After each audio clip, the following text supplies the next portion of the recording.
কোনো এক সময় এই গাছটিকে কেটে ফেলা হয়েছিল। কোনো এক নিষ্ঠুর নিঃশব্দ সিদ্ধান্তে সে হারিয়ে ফেলেছিল তার আকাশ ছোঁয়ার স্বপ্ন। শুকনো মাটির বুক চিরে দাঁড়িয়েছিল স্মৃতি হয়ে, যেন জীবনটা এখানেই শেষ। কিন্তু প্রকৃতি কখনো হার মানতে শেখায় না।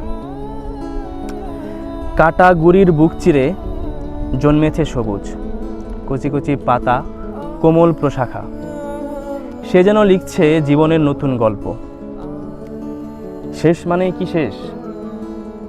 কিছু কিছু শেষ হয় শক্ত হয়ে ফিরে আসার জন্য।